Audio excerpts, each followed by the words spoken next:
noo tudd. Ndeye Saly Gningue. Ndeye Saly Gningue. Yéen seen cours de vacances yi ban jàngat nga ci am. waaw cours de vacances yi de moom neex na moom parce que dañuy yee suñu esprit day tax bu ñu demee école rek ñu gën a mën a jàngaat bu baax dëgg yàlla li ñuy jàngale moom baax na moom. ñu ngi ciy jëlee ay leçons yu baax a baax moom.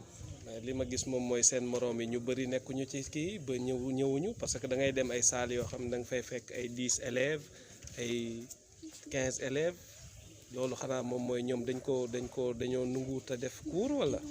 waaw loolu moom si parents yi la moom.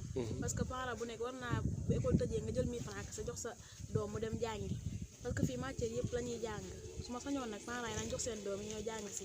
wax dëgg yàlla de man de moom chaque cours de vacances dinaa ñëw di jàng moom. déwén ban classe ngay def. 4e. actuellement lan ngay jàng. maa ngi jàng PC SVT français maths. programme lan la ban classe. 4e. ah c'est bien donc yaa ngi jàng yëfi 4e te déwén 4e ngay def. waaw donc xam nga loolu baax na. baax na kay ndax day tax bu ñu demee rek révision lay nekkaat si ñun. c'est très bien lan ngay ñaanal étudiants yi nga xamante ni ñoom ñoo ko organiser seen mag yi ak seen tonton yi. maa leen di ñaanal ñu yàgg fi te di ko mën a def tamit parce que bu leen neexoon bu ñu tëjee dañuy dem toog net parce que ñoom suñu mag rek lañ bu ñu neexoon ñu dem toog waaye defuñu ko dañoo ñëw di ñu jàppale kon nag yàlla nañ fi yàgg gën ko di ko gën a mën a def. merci. Je me nomme Mohamedou Fadil Aw, je suis en classe de 4e. Je suis en train de faire les cours de maths, français, anglais et SVT pour être en avance sur les autres. Ah donc tu vois que c'est intéressant. Oui. Et maintenant, qu'est-ce que tu conseilles aux autres qui ne sont pas là, tes camarades qui ne sont pas là? Parce que je vois que dans certaines classes, il y a moins de 10 ou 20 élèves.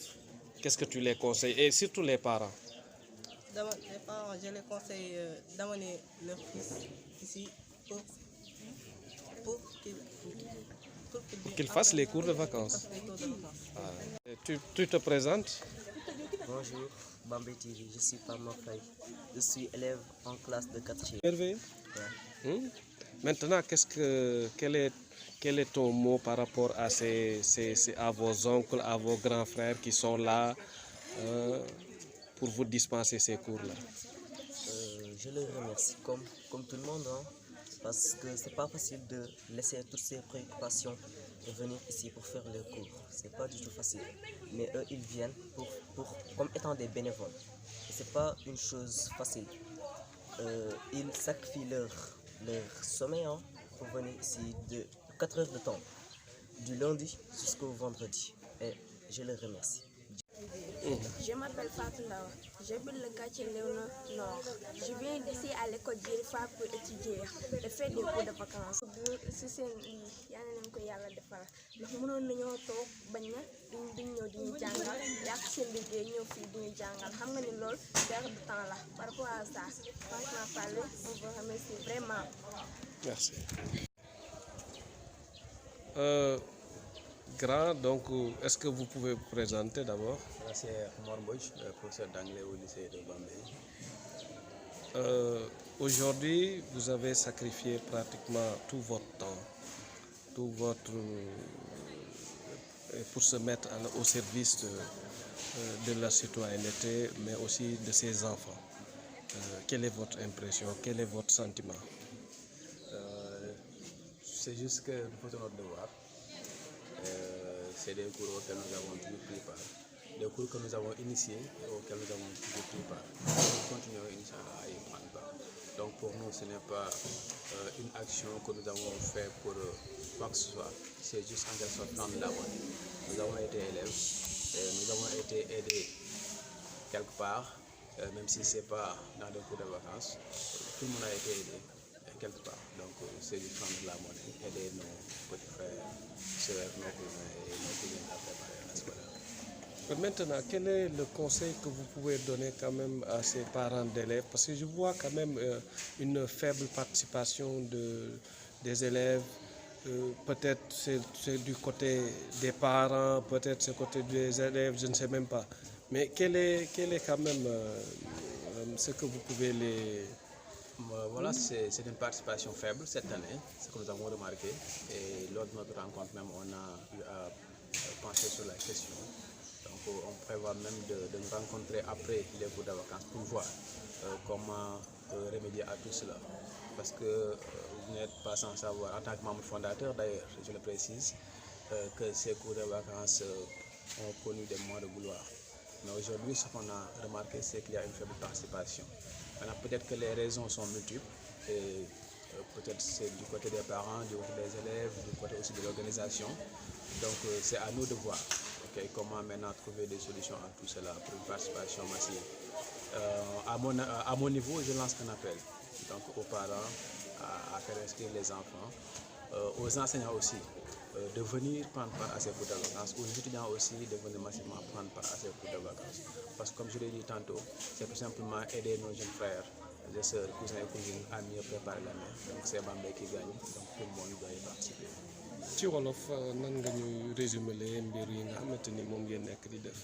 waaw li ñu def ni mooy cours de vacances donc mu nekk cours yoo xam ne ñoo ko tàmbali woon mën naa ne man ak yow ak ñeneen donc loolu weesu na fukki at tey donc ñu ñëw ba egg fii ñu continuer toujours suñu temps may ñu ko alhamdulilah ñu continuer di ci ñëw te tant que ñu ngi am temps aussi ñu fiy ñëw waaye li ñu nemmeeku ren mooy élèves yi bariwuñu. xëy na jafe-jafe yi mën na nekk ci élèves yi mën na nekk ci parents yi mën na nekk ci organisation bi ndaxte début bi école lañ commencé woon pour fa ñëw fii xëy na loolu tamit indi na ci sooxe waaye lu mënti am ñun seetlu nañ loolu te waxtaan nañ ci te après cours yi dañ toog waxtaan ci xool ñuy fexe ba cours yi melaat na mu meloon wala boog mu raw fa nga xam ne mi ngi foofu ci loolu man sama bopp damay woo ñi nga xam ne jaaroon nañ fi jot fi jàngale mu del si ñi nga xam ne mësuñu fi jaar aussi ñu ñëw jàpp ci muy étudiants yi muy enseignants yi ñu ñëw jàpp ci ndax suñuy rak la ñuy dimbali suñuy jarbaat la ñuy dimbali donc suñuy cousin suñuy cousine la ñuy dimbali ñu préparer année scolaire bi suñu réussir donc Bambey la ñuy amal njëriñ donc maa ngi woo ñëpp ñu ñëwaat parents yi aussi amaat confiance ba cours yi daal melaat na moom incha allah. merci. sëñ bi mën nga présenté wu. salaamaaleykum ñu ngi leen di nuyu kenn ku nekk ci turam ak santam man maa ngi tudd Papa Mbar Diop man maa yor kàddu le collectif des étudiants pour le développement de Bambey mooy étudiants yi yooyu nga xamante ni ñoom ñoo jugee fii Bambey di jàng ci daara yu kawe te ñu ñëwaat fii ci Bambey di ci amal lu ci mel ni ay cours de vacances nag bu ñu ko waxee mooy di dimbali suñu rakk yi nga xamante ni ñoom ñoo nekk fële ca CM ba terminal ba ñu nekk ci lycée aussi di leen dimbali di leen daanaka benn weer la bëriwul waaye weer boobu ñu jëm ci profité góorgóorlu ci ba daanaka lu ci ëpp loo xamante ni bu école yi tijjee incha allah nañ ko jàng ñu jëm leen ci dimbali te loolu mën naa ne participation la rek boo xamante ne en tant que ñoo xam ne ay doomu Bambey lañ gis nañ ne kat suñu àq la ak suñu maanaam suñu yelleef la ñu def ko jëmale ko ci suñu rakk yi biñ ko tàmbalee nag ba léegi amoon na ay problèmes yu ñu jànkoonteel lu ci mel nii fa la ñu nekkoon muy ca école 1 fa lañ ko njëkk a tàmbalee waaye bañ fa demee xaw naa miti lool ndax foofu day mel ni day taa te itam tàmbali bi tam ak moyens yi tamit autorités yi ñu ci bëri daanaka dem nañ ci ñoom wax waaye day mel ni moyens yooyu dafa xaw a yéex ak yooyu ndax itam ku ne organisation cours de vacances ne maanaam defar état sali ne pompe yooyu ak yëpp ne daan ne ay kéreek lépp te itam am na ci autorités yi waa comment dirais-je waa kii bu Bambey inspection daanaka ñoom jàpp nañ ci bu baax a baax ci wàllu woowu donc aussi ñu ngi leen di woo ñoom autorité yëpp ñi nga xam ne ñoom ñu nekk Bambey di leen wax ne ñun lii ñuy def kat ñoom lañ koy defal ndax ñoom bu ñu jugee dañ naan ñoom Bambey lañ fi nekkal donc kuy ñëw di participer ci développement Bambey rek te dama naan à chaque fois développement dëkk mënu koo wax te waxoo la jeunesse parce que développement dëkk kat ci ndaw yi dëkk la reposé te ñun kat dañuy jàpp ci ndaw ñi donc autorité yi dañoo war a ñëw ñoom it dimbali ñu jàppale ñu. bu loolu weesoo ma seetlu ne élèves yi aussi bëriwuñu loolu ban jàngat aussi ngeen ciy def. loolu maanaam li ko waral mooy maanaam délocalisation bi maanaam mooy changé bi ñu changé bërëb bañ nekkoon ak fi ñu nekkaat loolu mën na ci bokk na ci li nga xamante ne moom moo waral élèves yi ndax ñu ci bëri bu ñu ñëwee fële ne le bi ñuy doog a tàmbali am na ñoo xam ne dañoo ñëw seen Jéeri Fall ñu ne leen école 1 la école Cheikh Awa Balla ñu dem si école Cheikh Awa Balla ñu def fa tuuti cours mu commencé nawet beeg yooyu école 1 bi tamit ñu lancé benn appel di ko amal di ko lancé ñi nga xam ne moom mooy principal bi mooy seen Jéeri Fall bi à chaque fois maanaam saa su jot ñu ngi koy woo aussi mu ñuy teel a jox disponibilité école bi ndax itam fii day mel ni école yi nekk yëpp moom moo ci gën a baax ci wàllu lu ñu war a mën a organiser ay cours de vacances ak yooyu loolu daal jàpp nañu moo waral nombre bi xaw a wàññeekoo ak yooyu daal. leneen loo ci yokk. xanaa kay di lancer rek benn appel maanaam woote ñëpp di leen clôture boobu nga xam ne dañ koy def daanaka sax doole ji matee ko waaye dañuy ne kat classe bu nekk dañ fay dem jël ñaar ñi nga xamante ni ñoom ñoo jiitu mooy maanaam ñoo ëpp note ñu jiima jël ak liñ fi am ci luñ fi dajale ci koppar ak li nga xam ne moom lañu maanaam autorité yi dimbalee ñu jënd ci lu ci mel ne ay cahier ay bic ak ay livre nga xamante mën leen koo jox ndax ñenn ñi kat dañuy tijji tàmbali seeni waajur daanaka duñu fayee ko yooyu ak école fi mu nekk nga xam ne buñ tàmbalee rek ak cahier yooyu bic yooyu livre yi dinañ mën a dem jàng loolu daal la ñuy woote dimanche lañ koy amee incha allah fële ca mairie bu Bambey ñi ngi ciy woo waa Bambey yëpp góor ñi jigéen ñi mag ñi ak ndaw ñi di ci woo aussi particulièrement autorités yi nga xamante ni ñoom ñoo nekk ci dëkk bi. Ok, vous pouvez revenir en français, vous présenter et expliquer l'utilité de ces cours de vacances. Donc, bonjour tout le monde, c'est un plaisir et un honneur pour moi de prendre la parole ici au sein du CMD RIFAL, au nom du collectif des étudiants pour le développement de Bambey, le CEDB, parce que je suis le chargé de la communication du collectif. Donc, nous sommes très ravis quand même de prendre la parole aujourd'hui devant Bambey TV, parce que c'est un honneur pour nous, parce que ça nous permet tout simplement de montrer à nos frères, de montrer aux autorités qui nous aident que voilà maintenant ce qu'on est en train de faire au niveau du CMD RIFAL. Et que aussi, nous profitons aussi de l'occasion pour lancer un appel solennel à toutes les autorités qui sont ici à Bambey, que aussi l'organisation des cours de vacances, c'est pas que les étudiants ressortissants de Bambey organisent cela juste pour festoyer, juste pour jouer. On organise ces cours de vacances juste pour aider nos frères de la 6e jusqu'en classe de terminale. Parce que c'est la jeunesse bambéoise qui y gagne. Parce qu'on ne peut pas parler de développement sans pour autant mettre l'accent sur la jeunesse. Parce que le développement d'une localité repose sur sa jeunesse. Donc, force est de reconnaître que tout simplement, les étudiants ressortissants de Bambey participent à la construction de l'intelligentsia au niveau de Bambey. Donc, c'était juste ça. Donc, mais par rapport au taux de participation, au faible taux de participation. Voilà, cela peut être expliqué par tout simplement une délocalisation, parce que nous avons eu à débuter les cours au niveau de l'école Cheikh Awa Balla, plus connue sous le nom de l'école 1. Voilà, on l'a démarré là-bas, mais voilà, là-bas aussi les conditions étaient tellement, je dirais, précaires, raison pour laquelle aussi on a eu à délocaliser les cours ici au CMD RIFAL, et aussi on note de la présence de deux informations, c'est-à-dire CMD RIFAL et école Cheikh Awa Balla Mbacké. Je pense que c'est cela qui a fait fuir en quelque sorte l'écrasante majorité des inscrits comparé aux années précédentes. Vous pouvez revenir sur votre cérémonie de clôture.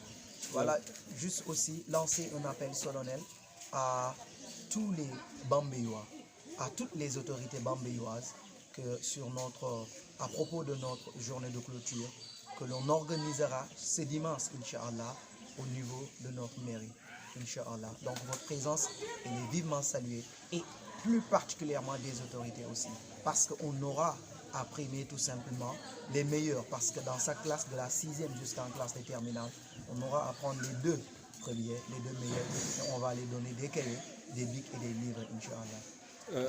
Vous avez, je l'ai oublié en français et en wolof, revenir sur les classes qui sont présentes, 6e ou trucs comme ça. Est-ce qu'il y a toutes les classes qui sont représentées?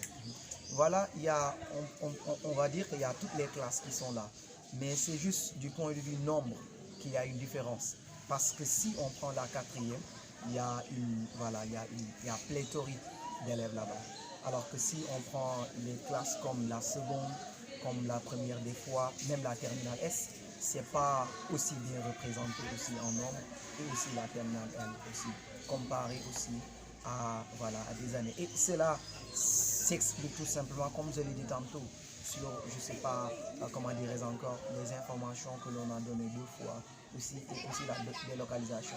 Raison pour laquelle aussi je profite de l'occasion pour lancer aussi cet appel solennel au principal aussi du CMD RIFAL, que pour les années qui vont venir, à chaque fois que les étudiants auront besoin au CM, de mettre aussi l'établissement à notre disposition, parce qu'on est là pas pour jouer, on n'est pas là pour faire soyer, on n'est pas là pour piailler, on est là pour aider, on est là pour épauler. et que voilà, ça participe tout simplement, comme je l'ai tantôt dit, à l'élévation du taux de l'intelligentsia au sein de Bambey. en wolof ñaata classe yi ñoo représenté wu est-ce que classe yëpp ñu ngi fi. waaw daanaka comme sànq ni ma ko waxee rek comme classe yi daanaka représentation maanaam élèves yi ci biir classe yi maanaam daanaka des na seen représentation bu ñu xoolee daal 4e bi daanaka moom moo gën a bëri ñoo xamante ni ñoom ñëw nañ ak 3e bi ñoom itam daanaka ñoom ñoo gën a ëpp ñoo xamante ni ñëw nañ fa inscrire waaye suñu xoolee ci terminal S bi ak terminal L bi day mel ni classe bi moitié bi sax daanaka feesu daanaka boo demee ci première S bi boo demee tamit ci seconde bi day mel ni foofu représentation bi des na ko lool daanaka daal xale yi soo xoolee ñi nekk ci classe yu daanaka yu suufee yi lu ci mel ni CM daanaka ñoom ñoo fi xaw a gën a ëpp ka ñu nekk ci lycée te boo xoolee njàng mi kat ci lycée ba la gën a méttee loolu moo tax aussi étudiants yi nga xam ne ñoom ñoo ŋànk kuréel gi ñuy wax CEDD ñoo ngi lancé waat aussi benn appel di ko jëm tàmbali ci parents yi ak aussi di ko yóbbu ci élèves yi di leen ne kat cours de vacances dafa nekk lu am solo loo xamante ne da lay jox kat benn gis-gis maanaam ci li nga xamante ni moom nga war a jàng leen loolu moo tax aussi ñu profité waale ci occasion bi di leen ci woowaat encore une fois ci yeneen édition yi. Merci.